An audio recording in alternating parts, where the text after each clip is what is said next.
Hi everyone and welcome to today's world affairs. और आज का जो हमारा टॉपिक है वो डाटा प्रोटेक्शन बिल को लेकर के है, किस प्रकार से इसको लेकर के रूमर्स जो हैं और साथ साथ में आप देखोगे जो भी मिथ हैं और जो pros cons everything we will try to discuss in detail कि डेटा प्रोटेक्शन जो है वो अपने आप में अब ये बिल नहीं है, ये एक्ट बन चुका है, क्योंकि यहाँ पर लोकसभा और राज्यसभा से मंजूरी मिल चुकी है। साथ साथ में जो प्रेसिडेंट द्रौपदी मुर्मू हैं उनका भी सिग्नेचर लग चुका है, यानी कि अब ये एक एक्ट बन चुका है। और आपको बता दें अभी हाल ही में भारत 77 इंडिपेंडेंस डे की तरफ आगे बढ़ चुका है। तो आप देखेंगे कि कहीं ना कहीं मतलब आपको ये देखने को मिल जाएगा कि भारत को आजाद होने के बाद में डेटा प्रोटेक्शन को लेकर के कोई भी कानून नहीं एग्जिस्ट करता था, और अब आप देखेंगे कि कहीं ना कहीं ये अपने आप में एक माइलस्टोन है कि किस तरीके से आपको डेटा प्रोटेक्शन जो है भारत में जो लोग रह रहे हैं उसको आपको देखने को मिल जाएगा कि वो लोग मतलब डेटा उनका इंपॉर्टेंट होता है कि उसको किस तरीके से बचाया जा सके। क्योंकि अभी तक क्या होता था कि डेटा प्रिवेसी जो है उसके नाम को लेकर के कहीं ना कहीं कुछ ज्यादा नहीं होता था। दरअसल अगर हम थोड़ा सा चले तो 2017 में सुप्रीम कोर्ट ऑफ इंडिया में एक लैंडमार्क जजमेंट होता है, जहां पर आप देखेंगे कि जो जस्टिस के.एस. पुट्टास्वामी है वर्सेस यूनियन ऑफ इंडिया, ठीक है, ये आप ध्यान रख सकते हैं अपने परीक्षा के कंटेक्स्ट में भी कि जो पुट्टास्वामी जजमेंट है वहां से आपको देखने को मिल जाएगा कि वहां से इस लैंडमार्क जजमेंट को लाया जाता है कि राइट टू प्राइवेसी जो है वो आर्टिकल 21 का हिस्सा है, यानी कि राइट टू लाइफ का ही पार्ट प्राइवेसी का भी पार्ट है। तो अब उसी को लेकर के यहाँ पे लॉ बनाया गया है, यूरोप का जीडीपीआर के ही बेस पे हम इसको मान रहे हैं।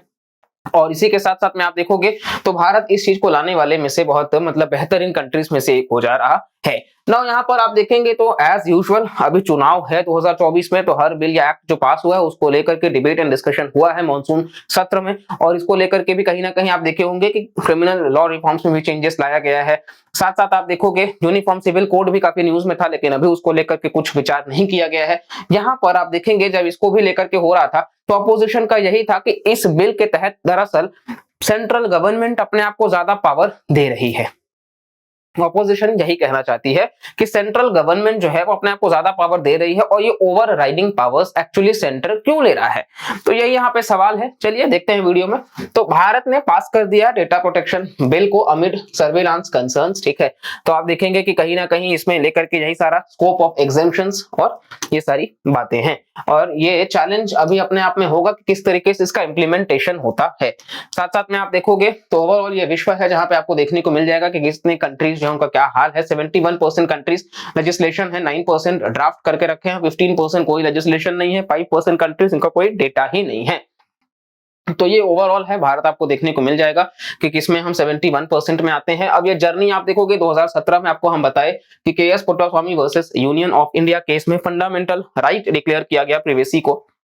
आगे चल करके justice BN. Shri Krishna committee जो है वो कॉन्स्टिट्यूट करा जाता है ताकि डेटा प्रोटेक्शन इश्यूज को लेकर के डिस्कस किया जाए, और फिर ये कमिटी जो है वो draft personal data protection bill लाते हैं, और साथ साथ में ये रिलीज करते हैं एक रिपोर्ट अपने नए वर्जन का, और ये रिवाइज करते हैं ड्राफ्ट बिल वगैरह ज्वाइंट पार्लियामेंट्री कमिटी में, ठीक है। और अगस्त 2022 में आप देखेंगे इसको विड्रॉ कर लिया जाता है, और ministry of electronics and IT जो है वो रिलीज करते हैं ड्राफ्ट डेटा प्रोटेक्शन बिल, और ये फाइनली यूनियन कैबिनेट इसको अप्रूवल दे देता है। तो ये पूरा का पूरा जर्नी है, ठीक है, ये आपको समझना है ना। एग्जाम के कंटेक्स्ट के लिए भी काफी इंपॉर्टेंट हो जाता है, इसको हम डिस्कस करेंगे।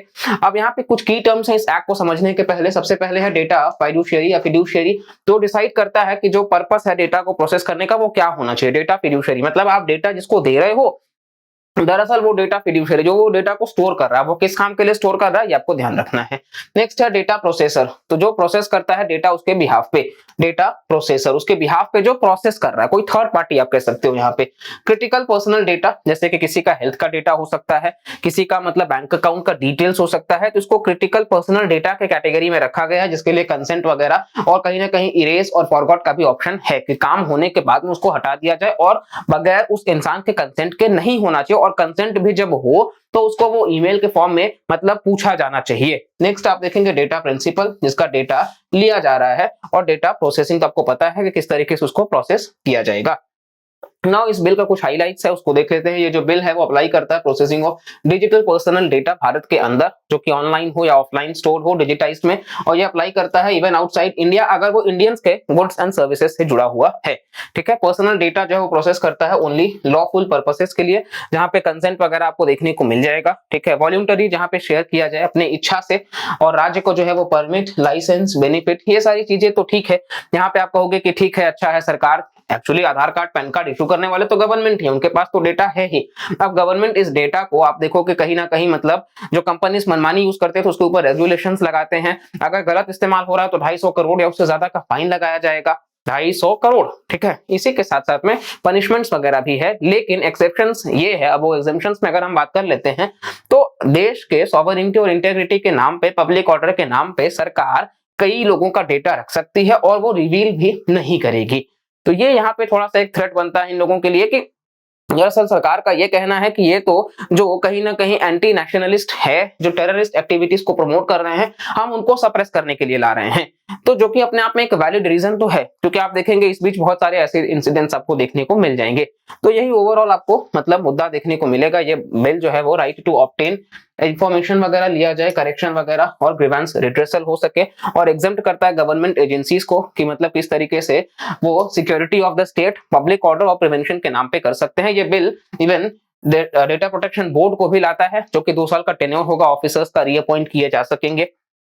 क्योंकि इश्यूज में यही है कि डेटा प्रोसेसिंग का जो एग्जेम्पशंस दिया गया है नेशनल सिक्योरिटी के नाम पे, तो यहाँ पर जो डेटा लिया जाएगा उसका क्या, क्योंकि ये वायलेट करेगा राइट टू प्राइवेसी आर्टिकल 21 आपको हम बता दिए। और ये जो बिल है वो रेगुलेट भी नहीं करता जो भी हार्म्स जुड़े हुए हैं, और ये बिल ग्रांट भी नहीं करता राइट टू डेटा पोर्टेबिलिटी और right to be forgotten data principal को। ये बिल इवन अलाउ करता है ट्रांसफर ऑफ पर्सनल डेटा जो भारत के बाहर हो रहा है उन कंट्रीज को छोड़कर, जिसको सेंट्रल गवर्नमेंट नोटिफाई करती है।